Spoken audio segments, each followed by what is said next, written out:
করা যায়, একটা মানুষকে কিভাবে মানুষে পরিণত করা যায়, একজন দেবতায় পরিণত করা যায়, তাহলে আমাদের সমাজটা খুব ভালো হবে। কিন্তু আমরা সেই ধর্মটা ঠিকভাবে পালন করতে পারিনি।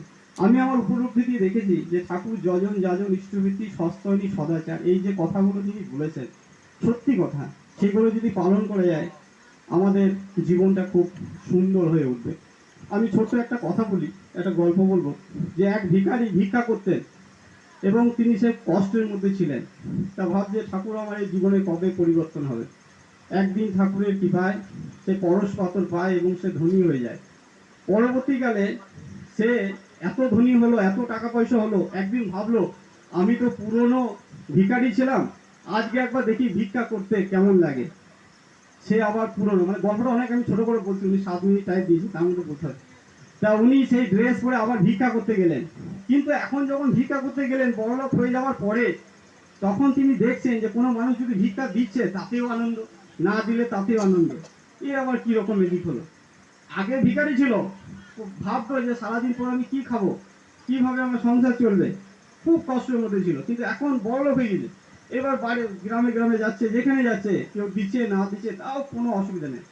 আসলে এটা আমাদের একটা উপমা দিয়ে বলছে, অর্থাৎ আমরা এই ঠাকুর ঠাকুর করছি, আমরা বিভিন্ন রকম উপাসনা করছি, এইভাবে করতে করতে মানুষ যখন নিজেকে জানতে পারে, ভগবানকে জানতে পারে, ঈশ্বরে যখন কৃপা হয়ে যায়, তখন মানুষ চেতনার একটা উন্মেষ পৌঁছে যায়, তখন দেখে সব কিছু খেলা, অর্থাৎ বড় হয়ে গেছে। এইবার এখন যে যাই বলছে, গালি দিলেও আনন্দ পাচ্ছে, না দিলেও আনন্দ পাচ্ছে, সে এক অন্য জগৎ।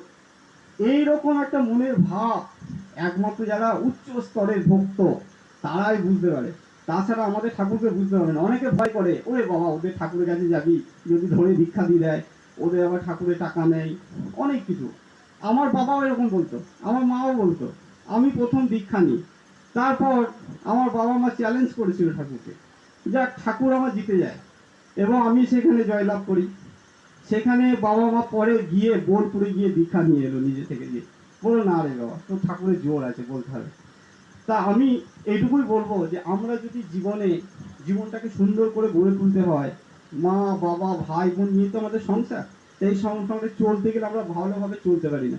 আমি যাই করুন না কেন, সৎগুরু চাই, সৎগুরু শরণাপন্ন যখনই হবেন, তার সঙ্গে কানেকশন হবে, তখনই আমরা জীবনে লাইট জ্বলবে। এই যে পাশে দেখবেন অনেক সময় আমাদের এই যে বাল্বগুলো জ্বলছে, কোনো জায়গায় ছোট বাল্ব লাগিয়েছেন ছোট আলো, কোনো জায়গায় বড় বাল্ব বড় আলো। এখন আপনি বলবেন আমার ঘরে কেন ছোট, আরে ভাই তুমি কানেকশন নিয়েছো, তোমার দিকে আসছে, তুমি বড় বাল্ব লাগাও, তোমার ঘরে বড় আলো আসবে। ওই ভদ্রলোক সেভাবে পরিশ্রম করেছে, সেভাবে খেটেছে, তার মধ্যে ভক্তি চাষ করেছে, তার চেতনা জাগ্রত হয়েছে, সে এক অন্য জায়গায় পৌঁছে গিয়েছে।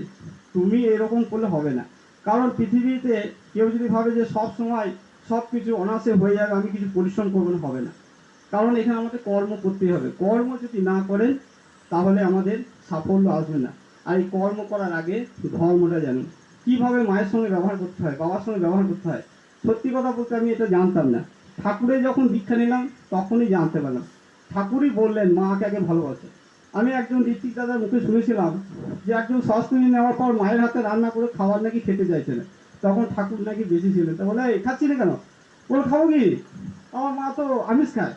তা বললো তুই যতই নাম ধ্যান কর আর যাগযজ্ঞ কর, আর আমাকে বেঁধে খেয়ে নে, কিছু হবে না। ভাবুন কি শিক্ষা দিচ্ছে, লোক শিক্ষা। তাহলে এই শিক্ষা কোথায় পাবেন বলুন তো।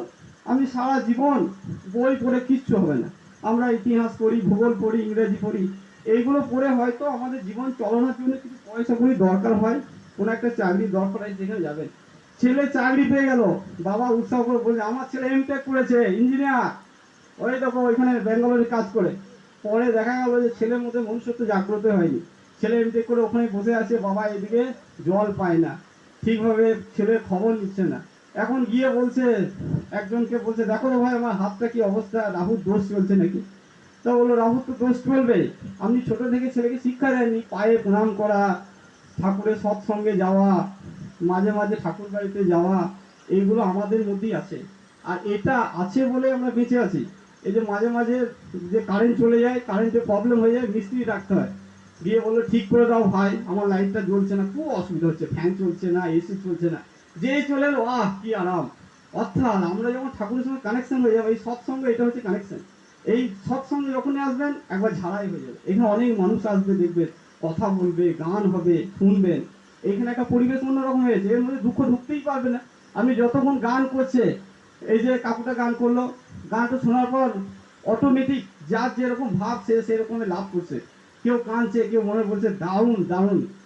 কেন হচ্ছে? এই একটা রেডিয়াস তৈরি হয়, তার মধ্যে দিয়ে কোনো জিনিস প্রবেশ করতে পারবে না। এখান থেকে যেই বেরিয়ে যাবেন অমনি হবে। ভাত রান্না করতে হবে, সকালে উঠতে হবে, এই করতে হবে, ওই করতে হবে, অবস্থা খুব খারাপ। এই জন্য বলে ঠাকুরকে ধরে থাকুন, দেখুন সব কিছু অটোমেটিক হয়ে যাবে।